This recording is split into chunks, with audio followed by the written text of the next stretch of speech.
Bom, gente, dando sequência aqui nas gravações, me foi feita uma pergunta seguinte. Ricardo, eu queria entender sobre criptomoedas. As criptomoedas são algo que o plano astral tem para nós? É coisa da teoria da conspiração, da moeda única? Como é que esse negócio aí, como é que a espiritualidade entende sobre isso daí? Bom, vamos lá.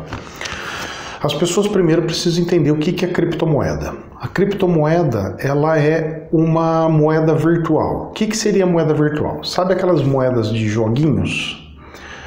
Então, o que seria? Vamos supor, eu abro uma empresa, um banco virtual, tá? Que não armazena dinheiro nenhum, ok? É virtual, tudo virtual. Em vez de você comprar comidinha para um bichinho, comprar coisinhas de joguinhos, o que você vai comprar? Você vai comprar uma moedinha que é virtual, então é uma moeda, ok? E dentro dessa moeda ele tem as características do quê? De uma bolsa de valores. Então eles disponibilizam X e vão vendendo essas moedas virtuais. Por que as moedas virtuais crescem? Porque eles limitaram a quantidade de que iam lançar para ela. Então, a primeira coisa que eles fizeram era convencer as pessoas de comprar essa moeda virtual. Porque conforme fosse vendendo, automaticamente o preço dela ia subindo, etc, etc, etc. Por que se sobe uma moeda dessa? Porque é igual compra e venda. Então, se alguém me oferece, eu estou querendo comprar carne, estou querendo comprar picanha. E aí não tem picanha no mercado. O que acontece com ela? O preço vai subindo. Quem pagar mais leva a minha picanha. Então eu forneço menos picanha do que estão comprando e aí eu vou regulando o mercado e aquele negócio vai subindo o preço. Certo? É mais ou menos assim que funcionam as ações da Bolsa de Valores. Sobe o preço se o preço aumenta. Se não aumenta, baixa o preço e é assim que funciona. Câmbio também é a mesma coisa, etc, etc. Vamos lá, voltando na criptomoeda. Então, é como se eu tivesse aberto uma empresa para vender essas moedas virtuais. Então, são valores de bichinhos, um exemplo, ok? Aí você vai, compra, outro compra, outro compra, outro compra, outro compra, ok. Então é um mercado comprando um monte de moedinhas sem valor nenhum, porque quem que ganhou dinheiro é quem de fato pegou o dinheiro verdadeiro. O dinheiro não interessa que moeda que é, se é real, se é dólar, se é euro, o que foi. Ele coleta esse dinheiro, a empresa coleta esse dinheiro e dá o que para a pessoa? Dá essa virtual que não tem valor nenhum. Aí você fala assim, mas por que não tem valor nenhum? Porque depois que eu vendi, você só pode negociar entre os acionistas. É igualzinho às ações. Então vamos lá, eu sou uma empresa, vou colocar meu dinheiro na Bolsa de Valores. O que acontece? Eu pego e faço um IPO, né? Faço a oferta pública, certo? E dentro dessa oferta pública vai ter um ou outro que vai querer comprar uma parte dessa empresa, etc, etc. A diferença da criptomoeda para uma empresa na Bolsa de Valores é que como na Bolsa de Valores, você compra de fato parte de uma empresa. Você é sócio de uma empresa. A criptomoeda nem isso dá. Você nem sócio é dessa empresa que está vendendo a criptomoeda, porque ela não está vendendo a parte dela, ela não está vendendo as ações dela, ela está vendendo um produto que se chama dinheirinho virtual. É como se você fosse numa loja e comprasse alguma coisa que não existe. Comprasse algo virtual, algo que some, que você não tem tangência, você não tem tangência. Então, por que eu estou falando tudo isso aí? Porque se eu não explico tudo isso antes, você não consegue entender qual que é o motivo disso daí, qual que é a funabilidade e o que acontece. Então, em resumo, dentro disso tudo, pela moeda não ter lastro, pela moeda não ter...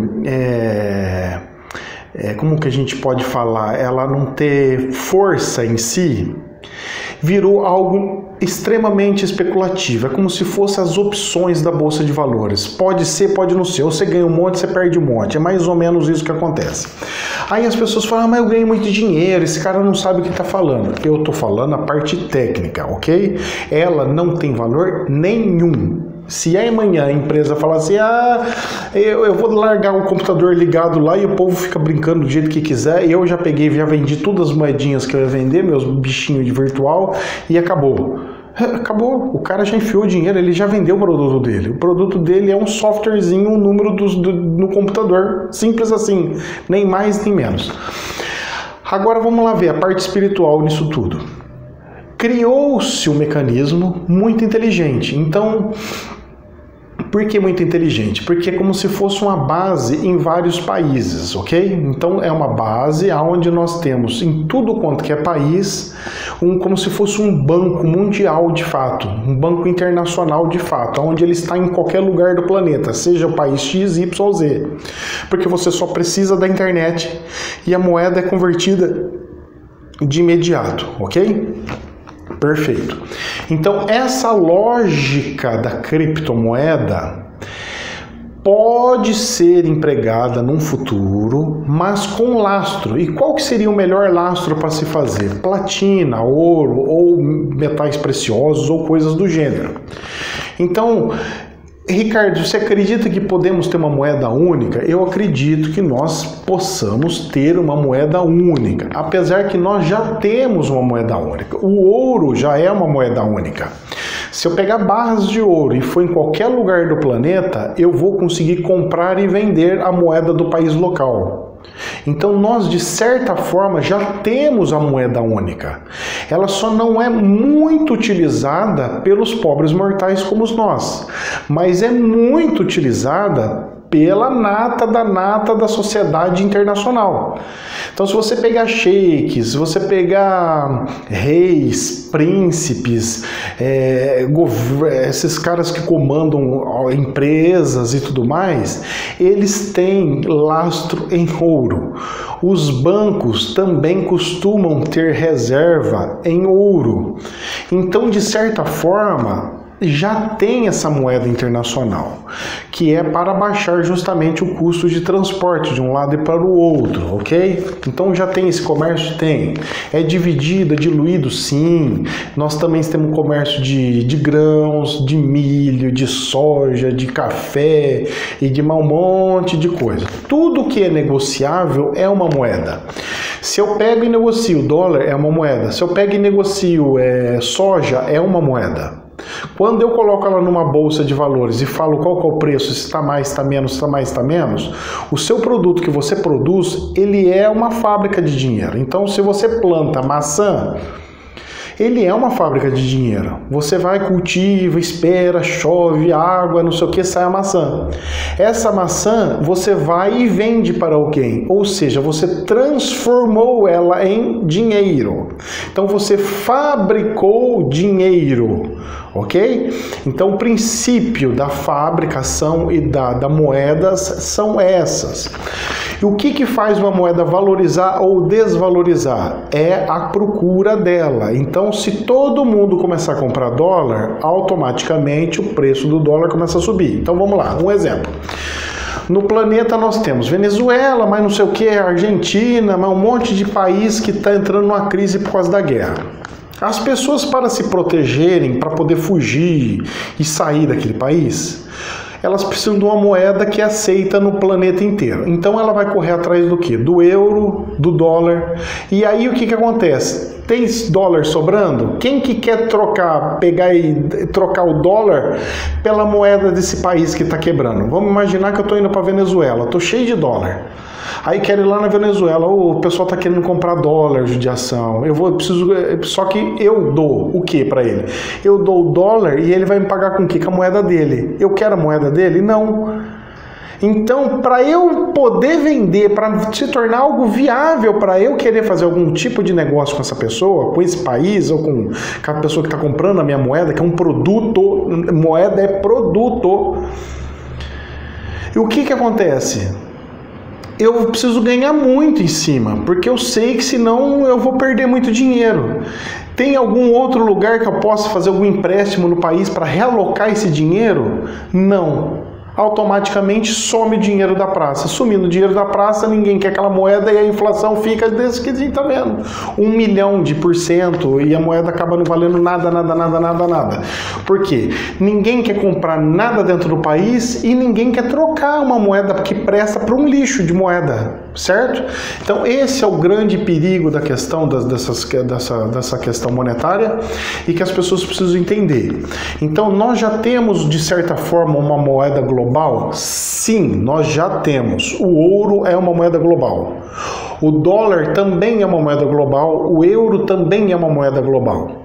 A partir do momento que você tem moedas que aceitem todos os países, todos os locais do planeta, é uma moeda global, ok?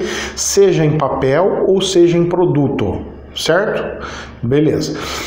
Criptomoeda seria o quê? Um banco internacional aonde faça as migrações. É uma tendência a acontecer isso? Claro que é. Por que, Ricardo, que é? Justamente para não ter que se pagar imposto.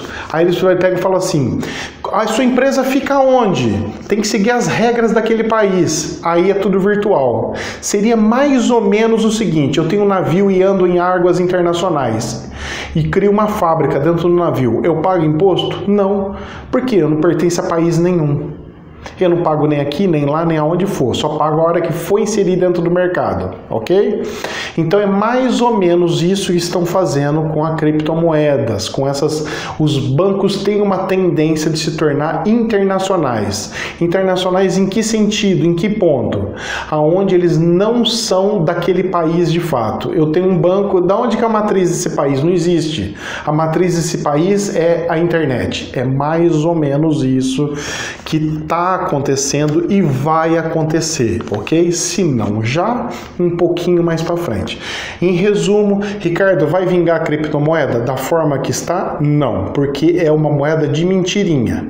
Tudo que é de mentirinha, uma hora a pessoa vai querer desfazer daquilo e materializar aquilo em moeda, de fato, e ninguém vai querer trocar, como o exemplo que eu dei da Venezuela, e etc, em cima da inflação que nós estamos vendo lá, nossos vizinhos. E nós temos que tomar cuidado em relação a isso, porque você acha que tem um bem, você acha que está ganhando dinheiro, mas você está fazendo mais ou menos igual aquelas coisas de pirâmide, entre aspas, tá? Não é uma pirâmide a criptomoeda, mas é mais ou menos, você quer ir na onda, fazer enganar o próximo, que o próximo é o seu irmão, porque você tem que entrar na frente, fazer com que mais pessoas comprem, que falte essa moeda para que suba o preço, para que você possa vender para os otários que entram no fundo, no final.